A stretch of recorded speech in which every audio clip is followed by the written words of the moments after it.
रात का वक्त था। गांव की सीमा पर झाड़ियों और टूटे रास्तों के बीच वो सूखा कुआं खड़ा था, जिसके पास सालों से किसी ने झांका भी नहीं था। उसी कुएं के पास पिछले 4 दिनों से रोज एक इंसान जाता रहा है, हाथ में टॉर्च और आंखों में एक चमक। आज विधि की 5वीं रात है, आज के बाद सब बदल जाएगा। उसने चारों तरफ देखा, हवा थमी हुई थी। फिर वो रस्सी के सहारे धीरे धीरे कुएं के अंदर उतरने लगा।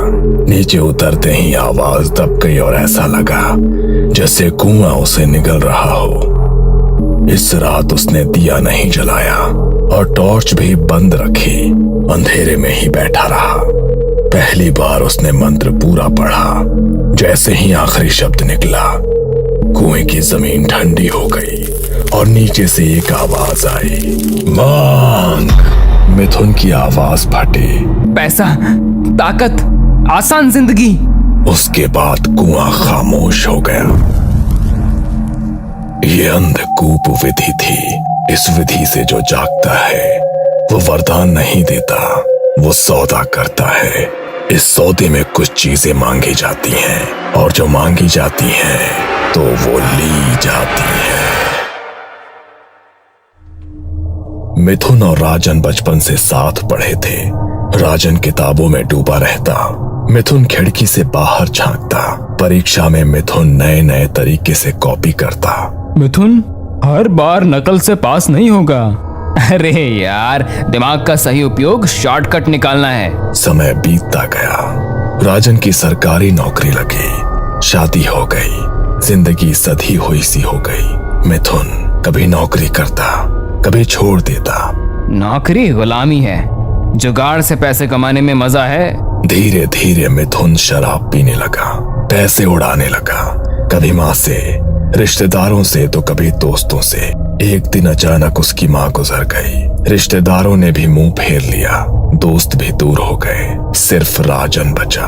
राजन हर बार उसे पैसे देता, कभी सवाल नहीं करता। एक दिन राजन खुद मिथुन के घर आया। सच बता, ये पैसे कहाँ जाते हैं? मिथुन मुस्कुराया। अंधकूप क्रिया कर रहा हूँ। राजन चौंक गया। ये सब ढोंग है मिथुन।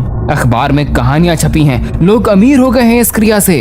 राजन कुछ देर तक मिथुन को देखता रहा और गहरी सांस ली। तू आज भी नहीं बदला रे, बचपन से तू ऐसा ही है, बस हर चीज का जुगाड़ ढूंढता रहता है। मिथुन जोर से हंस पड़ा। वो हंसी थोड़ी ज्यादा तेज थी, जैसे वो राजन को नहीं, खुद को यकीन दिला रहा हो।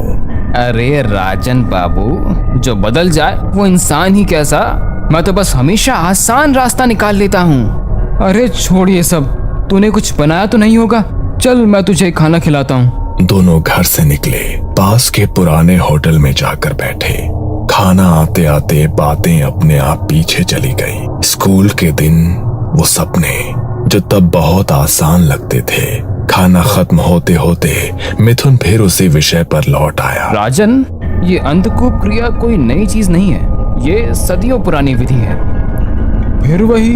अरे सुन तो सही, ये क्रिया सूखे कुएं में की जाती है, बस 5 दिन और इंसान की सारी इच्छाएं पूरी। राजन चुपचाप सुनता रहा। कुछ ही दिनों में सब ठीक हो जाता है। पैसों की दिक्कत, काम की टेंशन, सब खत्म। एक बार ये क्रिया कर ली ना, फिर मैं तुझे पार्टी दूंगा और अपनी एक गाड़ी में घुमाऊंगा। राजन ने भौहें चढ़ाई। तुझे ये सब किसने बताया? मिथुन ने जेब से अखबार का एक पुराना पन्ना निकाला। मैंने जेल के न्यूज़पेपर में पढ़ा, कई लोगों की कहानियां छपी हैं, सब अमीर हो गए, सबकी किस्मत बदल गई। मैं रोज अखबार लेता हूँ, उसमें पूरी विधि भी छपी है, बहुत आसान है। हर बार की तरह इस बार भी तूने कोई नया टोटका निकाल लिया है। तू कभी नहीं सुधरेगा रे मिथुन। मिथुन ने कुछ नहीं कहा, बस मुस्कुराता रहा। कुछ देर बाद दोनों होटल से निकले और अपने अपने रास्ते चले गए। कुछ ही दिनों में मिथुन गांव की सीमा पर उस सूखे कुएं के पास जाने लगा। उसने झाड़ियां काटी, मलबा हटाया, पीठ पर झोला और हाथ में टॉर्च। यहाँ वहां देखता हुआ वो धीरे धीरे कुएं के अंदर उतरने लगा। कुएं के अंदर जाकर उसने एक पुराना दिया, थोड़ी काली मिट्टी और एक अखबार का फटा हुआ पन्ना बाहर निकाला। वो कुएं के तल में बैठ गया और दिया जलाया। फिर उसने चारों तरफ मिट्टी फैलाई। फिर अखबार के उस पन्ने को पढ़ने लगा। जो नीचे है उसे नाम नहीं दिया जाता। मिथुन को उस रात कुछ नहीं हुआ। बस जाते वक्त उसे लगा कुएं की दीवारें थोड़ी और पास आ गई हैं। मिथुन ने पहले ही दिन विधि का सारा सामान कुएं में रख दिया था। मिथुन कुएं के तल पर बैठा, दिया जलाया और उसने झोले से लोहे की 3 कीलें, नींबू और जली हुई लकड़ी की राख निकाली। मिथुन ने राख से जमीन पर एक गोल घेरा बनाया, बीच में नींबू रखे और कीलें दीवार में ठोक दी। हर कील के साथ कुएं में गूंज बढ़ती गई। उस रात उसे पहली बार लगा जैसे कोई नीचे से उसे देख रहा है। तीसरी रात उसने एक काली चुनरी, तेल की शीशी और वही अधूरा मंत्र बाहर निकाला और जैसे ही उसने मंत्र दोहराया, कुएं के अंदर से आवाज आई। कोई शब्द नहीं, बस एक भारी सांस। मिथुन का शरीर जम गया, लेकिन उसने क्रिया नहीं रोकी। उस रात जाते समय उसने साफ सुना, फिर आना। चौथी रात कुआं जली हुई लकड़ी की बदबू से भरा था। मिथुन के हाथ कांप रहे थे, फिर भी वो नीचे उतरा। उस रात उसने पहली बार जोर से बोला, मुझे चाहिए। कुएं के अंदर कुछ हिला, जैसे जमीन के नीचे कुछ करवट ले रहा हो। मिथुन को लगा अब पीछे हटना नामुमकिन है। 5वीं रात। इस रात उसने दिया नहीं जलाया और टॉर्च भी बंद रखी। अंधेरे में ही बैठा रहा। पहली बार उसने मंत्र पूरा पढ़ा। जैसे ही आखिरी शब्द निकला, कुएं की जमीन ठंडी हो गई और नीचे से एक आवाज आई, मांग। मिथुन की आवाज फटी, पैसा, ताकत, आसान जिंदगी। उसके बाद कुआं खामोश हो गया। अंधकूप विधि पूरी होने के बाद ज्यादा वक्त नहीं लगा। अगले ही हफ्ते से मिथुन की जिंदगी ऐसे पलटने लगी जैसे किसी ने अचानक किस्मत का पन्ना पलट दिया हो। पहले हफ्ते ही उसने जुए में हाथ आजमाया। वो जो हमेशा हारता था, उस दिन लगातार जीतता गया। एक दांव, फिर दूसरा, फिर तीसरा। लोग हैरान थे, मिथुन खुद भी हैरान था। कुछ ही दिनों बाद एक लॉटरी का टिकट लगा, फिर दूसरी, फिर तीसरी। इतना पैसा जिसे उसने कभी एक साथ देखा भी नहीं था। और अजीब बात ये थी कि मिथुन ने मेहनत कुछ भी नहीं की थी। पैसा खुद चलकर उसके पास आ रहा था। फिर बड़े काम मिलने लगे। कोई जमीन बिकवाना चाहता था, किसी की पुरानी हवेली का सौदा था, किसी की कब्जे की जमीन खाली करवानी थी। जहां दूसरे लोग महीनों अटक जाते, वहां मिथुन 2 बातों में काम निपटा देता और हर सौदे के बाद पैसा मिलता, ढेर सारा पैसा। कुछ ही महीनों में उसने नया घर बनवा लिया। पुराना टपकती छत वाला मकान अब सिर्फ याद बन चुका था। नया घर, ऊंची दीवारें, चमचमाता फर्श और ऐसी छत जो ऊपर देखकर दिखाई भी ना दे। फिर एक दिन नई गाड़ी खरीद ली। उसी गाड़ी में बैठकर मिथुन राजन के घर पहुंचा। इंजन की आवाज सुनकर राजन बाहर आया। देखा, कहा था ना, सब हो जाएगा। राजन मुस्कुराया। वो खुश था, सच में खुश, लेकिन दिल के किसी कोने में एक अजीब सी घबराहट थी। राजन उसे घर के अंदर ले गया, चाय बनाई। ये पहली बार था जब मिथुन राजन के घर आया था। चाय पीते पीते मिथुन ने कहा, राजन, तू और भाभी संडे को मेरे घर खाना खाने आओगे? कोई बहाना नहीं चलेगा? राजन ने मुस्कुराकर हाँ कर दी। संडे को राजन और उसकी पत्नी काजल मिथुन के घर पहुंचे। गाड़ी गेट के अंदर घुसी तो राजन की आंखें खुली रह गई। उसके मन में एक ही बात आई, कहाँ वो पुराना घर और कहाँ ये आलीशान महल? घर में कदम रखते ही नौकरों ने खातिरदारी शुरू कर दी। पानी, शरबत, फल, हर चीज बिना पूछे सामने। तभी मिथुन कमरे से बाहर आया। राजन उसके लिए मिठाइयों का डब्बा लाया था। अरे ये सब लाने की क्या जरूरत थी? तू तो मेरा भाई है। मिथुन ने नौकरों को हुक्म दिया, राजन और भाभी को जो चाहे वो खिलाओ, किसी भी चीज की कमी नहीं होनी चाहिए। थोड़ी देर में ढेर सारी डिशेस आ गई। तीनों मजे से खाना खाने लगे। हंसी, पुरानी बातें और सुकून। पर राजन के मन में एक सवाल अब भी अटका था। मिथुन, ये सब कैसे हुआ? वो क्रिया? मिथुन ने खाना रखते हुए कहा, उसी की वजह से तो सब हुआ। मैंने कहा था ना, एक बार वो क्रिया कर लूं तो सब सही हो जाएगा। फिर हंसकर बोला, देख, आज पार्टी भी मिल रही है। खाना खत्म हुआ। मिथुन ने खुद राजन और काजल को गाड़ी में बैठाकर उनके घर छोड़ा। राजन गाड़ी में बैठकर पीछे मुड़कर उस आलीशान घर को देखता रहा।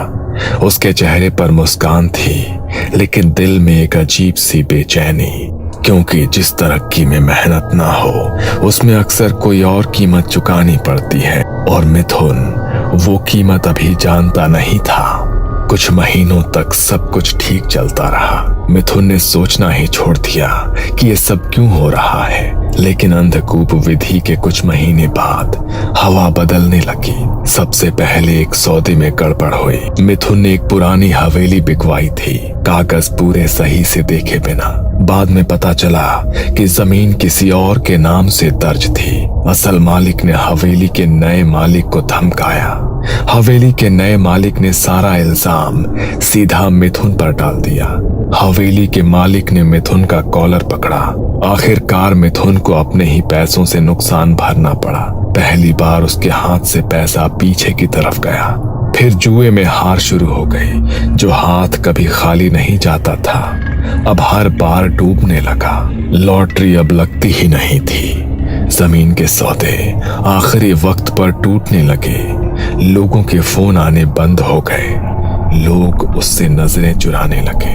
मिथुन को कुछ समझ नहीं आ रहा था। उसने वही किया जो वो हमेशा करता था, भागने की कोशिश। लेकिन इस बार किस्मत से नहीं, किसी और से रातें बदलने लगी। अब वो सुकून से सो नहीं पाता था।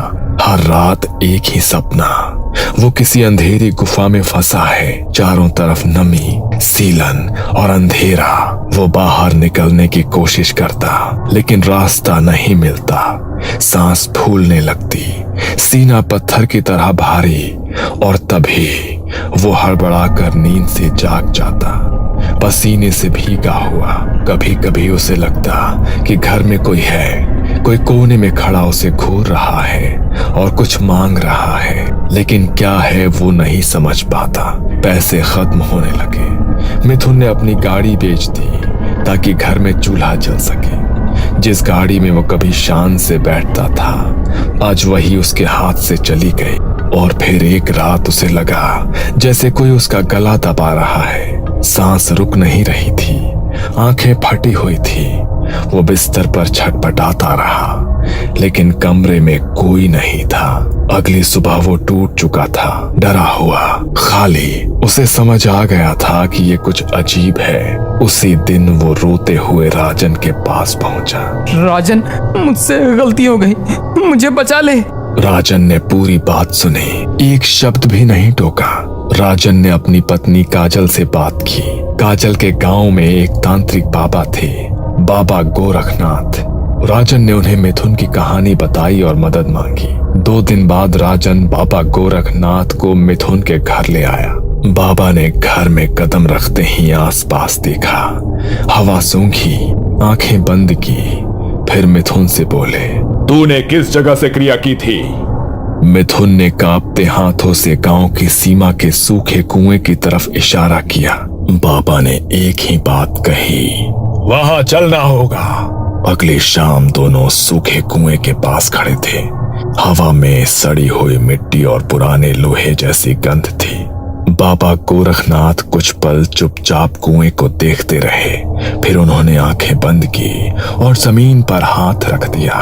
अचानक उनके चेहरे का रंग बदल गया। उन्होंने आंखें खोली और सीधे मिथुन की तरफ देखा। तूने अंधकूप विधि की है, लेकिन अधूरी समझ के साथ। मिथुन कांपने लगा। बाबा, सब कुछ अखबार में जैसा लिखा था वैसा ही किया था। बाबा ने धीमी आवाज में कहा, अखबारों में सच पूरा नहीं लिखा जाता बेटा। उन्होंने कुएं की तरफ इशारा किया।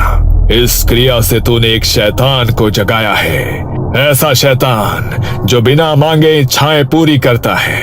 राजन की सांस अटक गई। फिर ये सब क्यों हो रहा है बाबा? बाबा की आवाज और भारी हो गई। क्योंकि हर महीने में एक मुहूर्त आता है अमावस्या का। उस रात शैतान को रक्त की बलि देनी होती है। मिथुन के पैर लड़खड़ा गए। बलि? ये बात मुझे किसी ने नहीं बताई। बाबा ने सीधे उसकी आंखों में देखा। तूने उसे जगाया और उसे भूखा छोड़ दिया। कल महालय अमावस्या की रात है। मिथुन की हालत और बिगड़ गई। बाबा, मैं अकेला नहीं जा सकता, आप भी साथ चलिए। बाबा ने थोड़ा सोचा, फिर जमीन पर कुछ रेखाएं बनाई, अपने शरीर पर राख लगाई और मंत्र जाप शुरू किया। कुछ देर बाद बाबा ने आंखें खोली। चलो, लेकिन याद रखना, सारी विधि तुम्हें अकेले ही करनी होगी। अमावस्या की रात मिथुन काला मुर्गा लेकर कुएं के अंदर उतरा। बाबा उसके पीछे उतरने लगे। कुएं के अंदर अब भी वही कोल निशान थे जो पहली विधि में बने थे। मिथुन ने सामान जमाया, दिया जलाया, वही मंत्र फिर से पढ़ने लगा। उसकी आवाज कांप रही थी। फिर उसने मुर्गे की गर्दन काट दी। रक्त जमीन पर गिरा। मुर्गा वहीं रख दिया। अचानक मुर्गा जमीन में धंस गया। रक्त पलक झपकते ही सूख गया। कुएं की जमीन कांपने लगी और दरारें पड़ने लगी और फिर एक तेज खून की पिचकारी जमीन से उछली। मिथुन के शरीर पर खून के छींटे पड़े और उसी पल एक भारी खुरदरी आवाज चारों तरफ गूंज उठी। मैंने तुझे सब कुछ दिया, पर तू कभी मुझसे मिलने नहीं आया, कभी मेरी बलि नहीं दी। मिथुन जमीन पर गिर पड़ा। बाबा, बचा लो मुझे। वो हाथ जोड़ने लगा।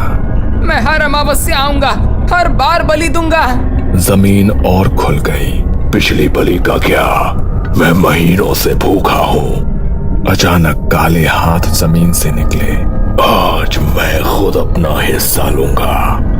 मिथुन चीख भी नहीं पाया। जमीन ने उसे एक झटके में खींच लिया। कुआं फिर से शांत हो गया। कोई आवाज नहीं, कोई हलचल नहीं। बाबा गोरखनाथ चुपचाप बाहर निकले और राजन के पास गए। काली क्रियाओं का नियम है, अगर शैतान का अपमान हुआ तो वो अपना बदला खुद लेता है।